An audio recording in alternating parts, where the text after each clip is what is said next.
Olá a todos, muito prazer, meu nome é Carlos. Esse vídeo tem por objetivo mostrar como foi o desenvolvimento do nosso trabalho, tá? E comentar um pouquinho a respeito tanto do projeto como um todo, desde a sua concepção até a solução que está sendo hoje apresentada, tá? Vou começar falando um pouquinho a respeito do motivador, né? Do problema que nós resolvemos estudar e apresentar a solução.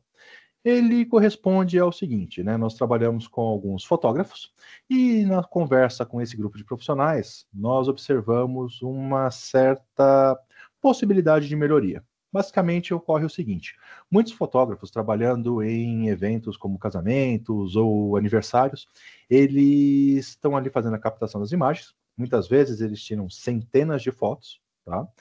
E esses arquivos, como que eles são trabalhados? Ao término do evento, ele vai lá no dispositivo, a maior parte desses dispositivos, eles têm como unidade de armazenamento um SD card, então eles removem fisicamente esse SD card dessa câmera, nesse dispositivo, e eles levam fisicamente para um computador, para um notebook, né, para um desktop, para um notebook, para fazer a mudança ali do arquivo, né, do SD card para o dispositivo, para iniciar o tratamento e posteriormente entregar para o cliente, tá? Com esse fluxo de trabalho, dentro desse workflow, nós observamos dois cenários que são passíveis de melhoria. O primeiro diz respeito a tempo, porque você tratar com algumas centenas de arquivos que pesam muitas vezes gigabytes, né, cada um deles, então estamos tratando com dezenas ou mesmo centenas de gigabytes ali, você consome um tempo significativo para fazer essa cópia. Muitas vezes esse tempo é superior a 1 hora.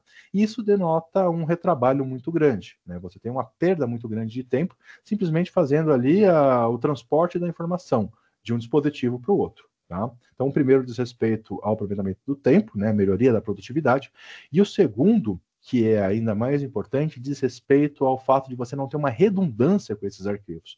Então, momentos que são memoráveis, que são irrecuperáveis, como, por exemplo, o momento de troca de alianças em um casamento, ou o momento de cantar parabéns em um aniversário, se você tiver esse arquivo corrompido, é impossível de você conseguir fazer, né, muitas vezes impossível, que você tecnicamente consiga fazer recuperação dessas imagens. Isso denota um método de trabalho muito perigoso. Diante desse cenário, e considerando que a proposta para esse semestre fosse trabalhar com soluções que estivessem integradas a um IoT, a um Internet of Things, a proposta do nosso grupo foi desenvolver uma rede, preferencialmente baseada nos protocolos LoRa, protocolo de long range, para que esses dispositivos eles estivessem, enquanto trabalhando nessas câmeras com a abordagem Wi-Fi, enquanto estivessem trabalhando eles conseguissem fazer a gravação normalmente dentro do seu SD card, porém também o envio desses arquivos, né, através da internet, para ele já ir armazenando no computador. O objetivo com isso é bastante simples. O primeiro é que enquanto você já está trabalhando, já tirando as fotos, ele vai enviando para o computador, então você consegue uma economia de tempo, porque ele não precisa depois fisicamente remover esse SD card para fazer ali o transpasse das informações. E o segundo, e o mais importante, que é a redundância da informação. A partir de agora, eu não teria apenas um, mas sim duas cópias desse arquivo no momento da geração. Um ficaria no próprio SD card, como uma espécie de um backup, e o outro já estaria automaticamente sendo transferido para um notebook ou para um desktop, né, para suas respectivas unidades de armazenamento, para serem posteriormente tratadas.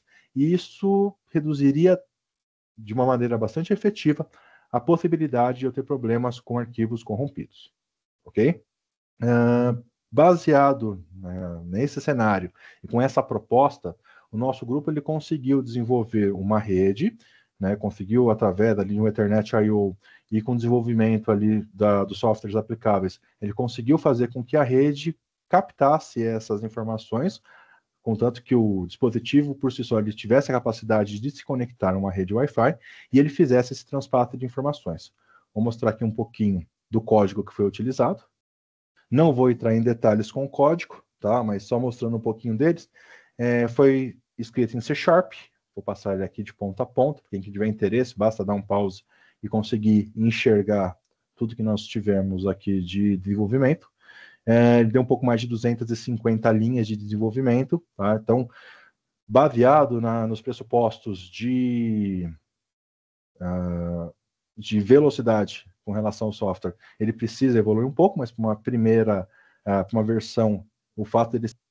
E agora vou mostrar para vocês um pouquinho também a respeito da própria rede, né? Ao invés de mostrar simplesmente fotos, né, mostrar algumas captações, eu preferi por mostrar direto aqui um videozinho externo, já mostrando como que está esse pequeno laboratório.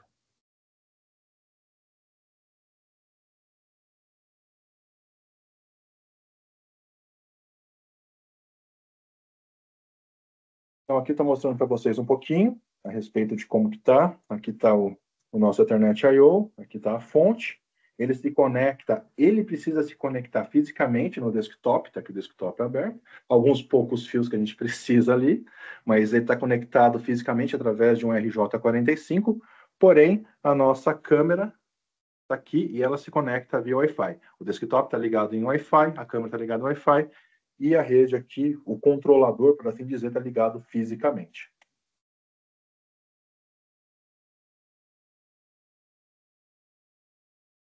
Aqui agora eu vou mostrar o dispositivo em funcionamento. Eu vou colocar aqui novamente para compartilhar. Estou colocando aqui em tela cheia. Eu tenho aqui uma unidade pronta para fazer o recebimento, né? Então eu vou fazer o disparo e nós vamos ver o arquivo subir fisicamente. Então, acabei de fazer o disparo aqui com a câmera.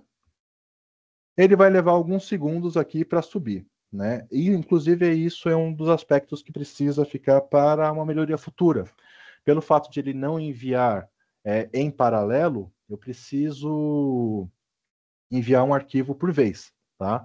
Ele leva aproximadamente 30 segundos, daqui a pouco está aparecendo por aqui, mas para versões futuras a ideia é justamente conseguir fazer com que ele tenha o envio em paralelo. E aqui apareceu, né? Então, ele está programado para mostrar aqui com a data, o número sequencial, ele vem um arquivo RAW, lembrando que a câmera ele gera um arquivo RAW e um arquivo JPEG. O JPEG não está sendo transferido, ele foi instruído a fazer apenas o transpasse da informação do arquivo RAW, que é geralmente o que é tratado nos arquivos de imagem. Bom, com isso eu espero ter conseguido passar um pouquinho a respeito do que foi o projeto, né? Eu agradeço aí ao suporte prestado pela Univesp, ao suporte prestado por todos os profissionais da área de fotografia que nos auxiliaram prontamente com com a obtenção das informações, e até uma próxima. Tchau, tchau.